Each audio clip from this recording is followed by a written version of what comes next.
the same kinds of problems.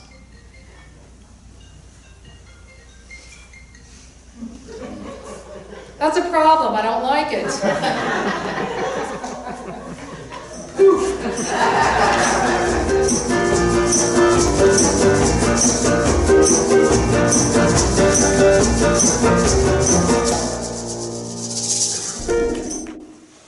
So, has anybody here ever had a problem? Anybody? Anybody? You know, yeah, you didn't raise your hand just because you've had more than one, right? I'm like, I wanted to make sure we were all starting off from the same place when I talked about this topic. You know, I was thinking about adding this having a problem to those two other guarantees in life. You know, death and paying taxes, having a problem, pretty much all fit in the same category, right? I mean, that's the truth. That's the truth. We all encounter problems. We all encounter problems. Problems are simply a disruption to our routine, aren't they? They're having anything to do with uncertainty or difficulty or doubt. That's related to a problem. That's what it's about. We say, you know, that's a problem for me. It's about, you know, not liking what's happening or not wanting to happen what's happened. And usually what we want to do with the problem is get beyond it. There's not many of us who want to stay stuck in a problem. We want to get beyond a problem. Well, that's all pretty much something you could have read somewhere besides hearing me say it. But I'm reading this book, and it's, what do you do with the problem? So let me read the first couple pages here, and let's get started. So this says, I don't know how it happened, but one day I had a problem. I didn't want it. I didn't ask for it. I didn't really like having a problem, but it was there. Yeah. Why is it here? What does it want? What do you do with the problem, I thought.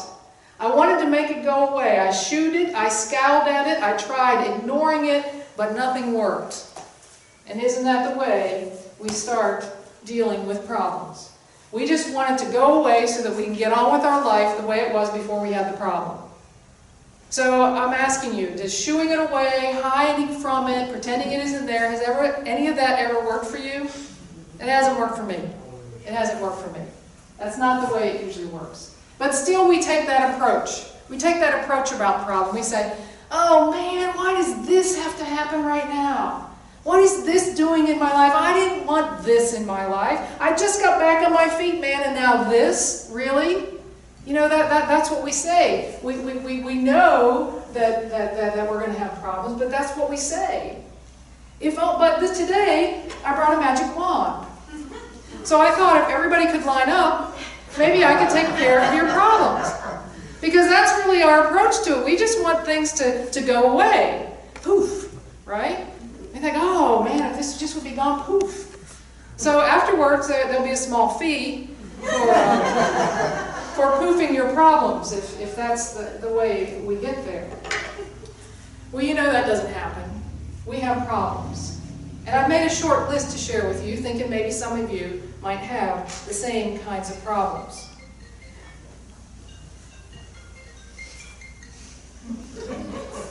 That's a problem. I don't like it.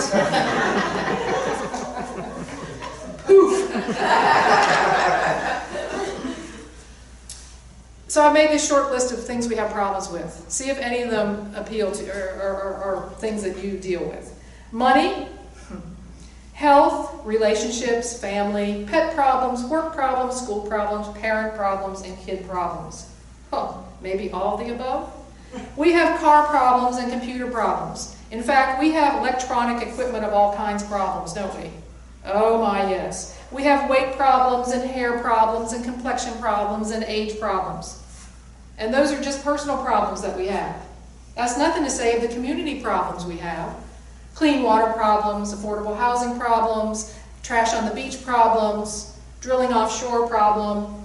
You know, we have all those sorts of problems too. Oh, too many apartments and storage facility problems. Yeah, we have those. See, everybody's shaking their heads. We got problems in Wilmington. And that's nothing to say of problems with our state or our country or our world. Basically, we got a lot of problems. So what do we do with them? That's really the question. That's what we're here to talk about today. Well, the first thing we usually do about a problem is we worry. We worry about it. And in fact, that's what makes a problem in a lot of sense. We find out some details about something and then we worry about it. We either pace it home in the morning with our coffee or while we're having breakfast, or we call somebody on the phone and we try to get more people to believe in this problem that we have so that we feel better, and there's a whole group of us then, and we feel justified in focusing on this problem. This problem gets really big, and we feel overwhelmed. Remember the last time you said to yourself, I'm just so overwhelmed. Yeah, you've built up that problem for yourself, and we build up that problem for ourselves. And this is kind of what it looks like. This is kind of what it looks like to have this big problem, be overwhelmed. Woo! And here I am, to be overwhelmed by the problem. The more I worried, the bigger my problem became. And that's the truth of problems. But here's the thing. Worry is a choice. Worry is a choice. The facts are the facts. Worry is a choice. And we do have another choice about when a problem comes into our life or when we become aware of something that we don't want.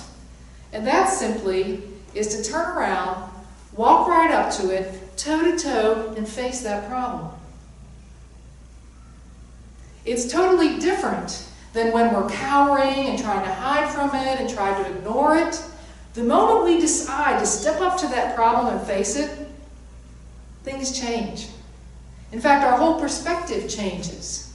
We're not that scared person we were. Think about the last time you just decided to step right up to it. The perspective is totally different. And in that moment, what happens is you have behind you the decision you made to step there allows you to feel some strength. Your decision to simply step up to it allows you to feel some strength in that problem. Think about that.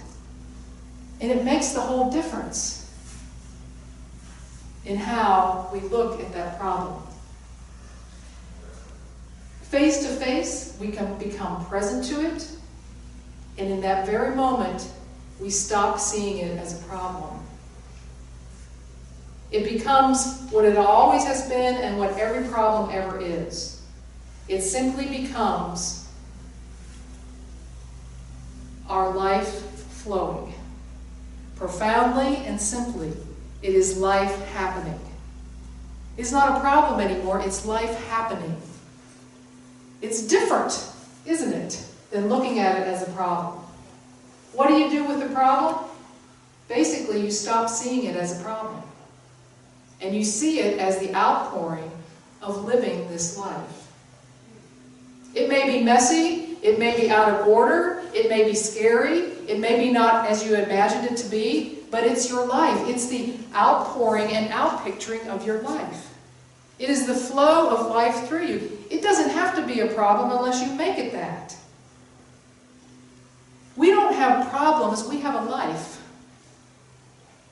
We don't have problems, we have a life. Are you hearing that? To assume or to conduct ourselves as if we should never have a problem and they're waiting for everyone to be done so we can get on with life is selling ourselves short. That's not really what happens. We don't have problems, we have a life. And the challenge, and it's not a challenge either, by the way, I want to say that. You know, sometimes we say, oh, I've got a health challenge. How many people have done that? I've got a health challenge. You don't have a health challenge, you have a life. And you're dealing with this body thing. A challenge means that I'm ready to fight something, that I want to resist something, that I want to overcome something. But that's not what life's about. We may overcome something, but we have a life, not a problem or a challenge. I'm asking you to think about a problem that you've identified as a problem in your life and think about it that way. Right now, what was the last problem you had? Probably today. You probably don't have to think very far. What if you thought about it as the flowing of life? Simply, that's what it is. Does it change the way you think? Which is really what we're talking about here. Changing the way we think about life. I've been reading this book by Pema Chodron called The Places That Scare You. Listen to this. What we struggle against all of our lives can be acknowledged as ordinary experiences. What we struggle against all our lives can be acknowledged as ordinary experiences. Life does continually go up and down. People and situations are unpredictable, and so is everything else. Everybody knows the pain of getting what we don't want. Saints, sinners, winners, and losers. We don't suffer and we don't have these problems because of our personal inability to get things right. It's that nothing is static or fixed. All of it is fleeting and impermanent. It is the ordinary state of affairs. The ordinary state of affairs. To go forward and backward, the impermanence and the flow of life, that's what it is. We go backward and forward. We go up and down. We climb the mountain. We slide down the other side. We learn something. We grow. We stumble. We fall. We scramble on the floor. We get back up again. We get to the bottom. We go to the bottom. And we start at ground zero. That's what we all do. That's not a problem. It's life. It's life. That's what life is. Every single experience that you've had, every experience that I've had, has affected you. It's made you different. If you've used it, it's made you grow. Every single one of them. Every single one of them. Right? Think about it. It might have scared you to death, but it made a difference. What if we can start thinking about problems that way? What if this can take me higher? What if it can take me up through the clouds? What if it can make me different in a great sense? What if it can get me deeper to a deeper understanding? What if every single thing that I identify as a problem is simply an opportunity to grow, to live a life fulfilled and fulfilling? What if? What if?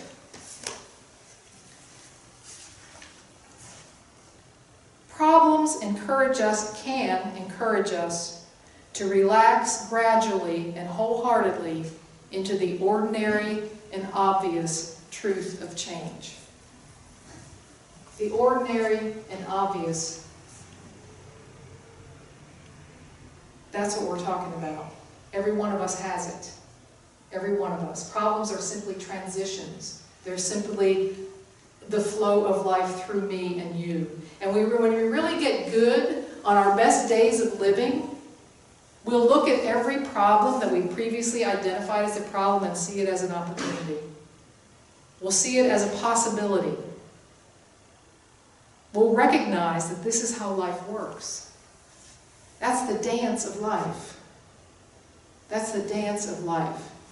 You know, that list of guarantees didn't include a life that's smooth with no bumps in the road. Has no guarantee of that. The guarantee is problems that we look at differently. And when you start living like this, people are going to think you're strange. People are going to look at you and go, what are you doing? You know, you got all this stuff around you, and look, you're smiling, you're happy, you're engaged. You're looking for something more. Because you're not seeing problems, you're seeing life. You're engaging in life. And it makes all the difference. It makes all the difference. So what do you do with the problem? Let's see how this book ends.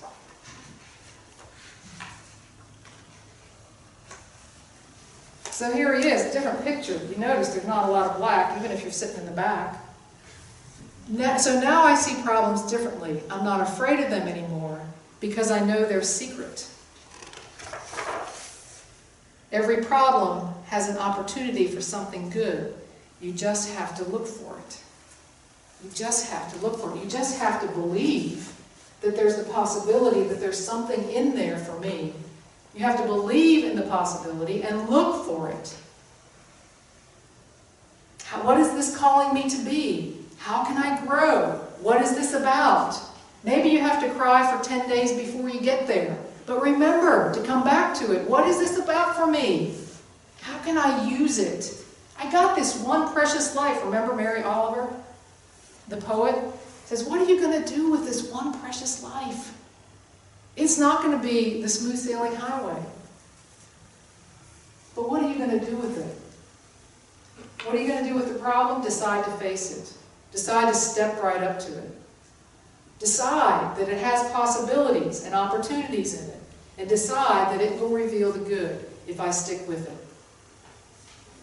That's what you do with the problem. Until it's not a problem anymore. That's the truth. You've got to believe it. And you've got to believe, in a spiritual sense, that there is always life, there is always God, there is always Holy Spirit, there is always divine love, there is always whatever you call that higher power right in you, waiting to support you, something you can rely on, life itself living you. Don't forget that. Because in the midst of what we call problems, sometimes that's exactly what we need. The strength to realize that God lives in me, breathes me, and I express as that living, loving God. So as we go into meditation this afternoon, let's just consider that anything I'm dealing with that I have heretofore called a problem might not be that at all. But could I consider that it's an opportunity? Could I consider that there is something there is some good to come from this for me? To go deeper, to fly higher, to be my amazing expression of God. So let's take a deep breath in. If you want to come up and sit on a cushion, please do so. Let's breathe in and breathe out.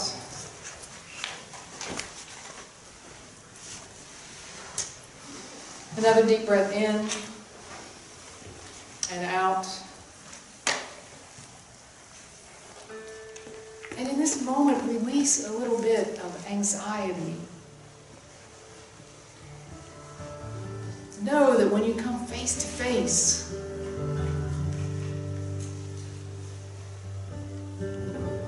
things shift. You step right up. You turn around. You look it square in the eye. And you find that strength in yourself that says, I got this. I invite the opportunity to grow, to be, to live in a greater way. And then one of my favorite prayers, to simply and powerfully say, show me. Show me.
To be broken is no reason to see all things as broken. To feel the sun even in the dark. To not lose the truth of things when they go out of view. To grow just the same. To know there is still water even when we are thirsty. To know there is still love even when we are lonely. To know there is still peace even when we are suffering. None of this invalidates our pain or problems, but only strengthens our way back into the light.